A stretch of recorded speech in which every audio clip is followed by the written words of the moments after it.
दोस्तों, IPS madam सादा कपड़ों में एक रिक्शे पर बैठकर गुप्त मिशन के लिए जा रही थी। उसी ऑटो में राकेश नाम का एक इंस्पेक्टर भी बैठा था। राजेश ने मैडम को आम लड़की समझकर उसे अपने साथ एक रात सोने के लिए कहा। फिर मैडम ने इंस्पेक्टर के साथ जो किया उसे सुनकर आप हैरान रह जाओगे। दोस्तों, गर्मियों के दिन थे। सुबह 9 बजे एसडीएम अपने कार से गुप्त मिशन के लिए जा रही थी। आज वह अपनी वर्दी में नहीं थी। दरअसल उन्हें एक निजी काम से निकलना था, लेकिन अचानक रास्ते में उनकी कार ने धोखा दे दिया। मजबूरी में उन्होंने एक रिक्शा रोका और बैठ गई। ऑटो में पहले से ही एक शख्स बैठा था। भारी भरकम शरीर, आंखों पर बड़ा काला चश्मा और चेहरे में अजीब सी मुस्कान। साक्षी ने जल्दबाजी में उस पर ज्यादा गौर नहीं किया और चुपचाप बैठ गई। कुछ मिनट की खामोशी के बाद वह आदमी धीरे धीरे मुस्कुराने लगा और बोला, बहन जी, कहाँ जा रही हैं इतनी जल्दी जल्दी?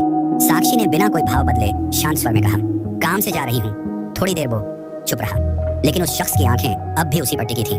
थोड़ी देर बाद वह फुसफुसाया, आप तो बहुत खूबसूरत हैं, आपको तो फिल्मों में होना चाहिए। अब साक्षी का चेहरा सख्त हो गया। उन्होंने ठंडी आवाज में जवाब दिया, मुझे परेशान मत कीजिए, बस मुझे मेरी मंजिल तक पहुंचना है। पर वह आदमी नहीं रुका। फिर हंसते हुए बोला, अगर चाहो तो मैं खुद छोड़ दूं। वैसे आज रात का क्या प्लान है? बस इतना सुनते ही साक्षी का सब्र टूट गया। उन्होंने झटके से उसकी तरफ देखा और एक जोरदार थप्पड़ उसके गाल पर जड़ दिया। ऑटो अचानक रुक गया। साक्षी चिल्लाकर बोली, तमीज में रहो। ऑटो चालक भी घबरा गया, लेकिन तभी उस आदमी ने जेब से पुलिस का पहचान पत्र निकाला और ठहाका लगाते हुए बोला, तू जानती नहीं मैं कौन हूँ? मैं इस इलाके का दरोगा राकेश वर्मा हूँ। वर्दी वाले पर हाथ उठाया है तूने, अब देख मैं क्या करता हूँ तेरे साथ। साक्षी ने आंखों में आंखें डालकर सख्त स्वर में कहा, वर्दी का मतलब ईमानदारी लोगों की सेवा करना है। तुम जैसे लोग ही पुलिस की इज्जत को कलंकित करते हैं। लेकिन दरोगा पहले ही आपा खो चुका था। उसने फोन घुमा दिया, जल्दी आओ, मैंने एक अपराधी को पकड़ा है। कुछ ही मिनटों में पुलिस की जीप वहां आ पहुंची। 2 सिपाही उतरे और बिना कोई सवाल किए साक्षी को पकड़कर घसीटने लगे। कुछ ही देर में वहां पब्लिक छुट्टी हो गई। साक्षी विरोध करती रही, चिल्लाई भी, लेकिन भीड़ सिर्फ तमाशा देखती रही। कुछ लोग मोबाइल से वीडियो बना रहे थे, मगर किसी ने मदद करने की हिम्मत नहीं दिखाई। दरोगा राकेश ने उसके बाल पकड़कर जीप में धकेल दिया। आईपीएस साक्षी राजपूत, जिसने न जाने कितने खतरनाक अपराधियों को जेल पहुंचाया था, आज खुद अपराधी की तरह घसीटी जा रही थी।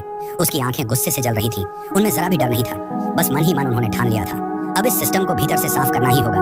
उन भेड़ियों का चेहरा सामने लाना होगा जो वर्दी की आड़ में दरिंदगी करते हैं। थाने पहुंचते ही दरोगा ठहाका मारते हुए बोला, अब दिखाऊंगा तुझे तेरी औकात। बहुत हिम्मत है ना तुझमें, देखता हूँ कब तक टिकती है। साक्षी का चेहरा शांत था, लेकिन भीतर ज्वालामुखी फट रहा था। उन्हें लग रहा था अब यह लड़ाई सिर्फ उनकी नहीं रही, ये हर उस औरत की लड़ाई है जिसे इस सिस्टम ने हमेशा दबाने की कोशिश की है। थाने के भीतर का माहौल सड़ा हुआ लग रहा था। दीवारों पर नेताओं की धुंधली तस्वीरें, टूटी खिड़कियों में फंसी पॉलीथीन और फर्श पर फैली गंदगी, सब कुछ उस व्यवस्था का असली चेहरा दिखा रहा था। साक्षी को आम कैदी की तरह भीतर लाया गया। किसी को यह अंदाजा भी नहीं था कि ये वही महिला है जिसने बड़े बड़े गैंगस्टरों को पकड़ा है, नक्सल ऑपरेशन लीड किए हैं और जिनकी बहादुरी पर किताबें लिखी गई हैं। एक कांस्टेबल ने रजिस्टर उठाया और तंज कसते हुए पूछा, नाम क्या है तेरा? साक्षी की आंखों में दृढ़ता चमक रही थी। उन्होंने ठंडे स्वर में कहा, नाम नहीं बताऊंगी, जो करना है कर लो। दरोगा राकेश फिर हंसा और बोला, बहुत हिम्मत है तेरे में, डालो इसे हवालात में। एक रात में ठंडी हो जाएगी, फिर अपने आप सब उगल देगी।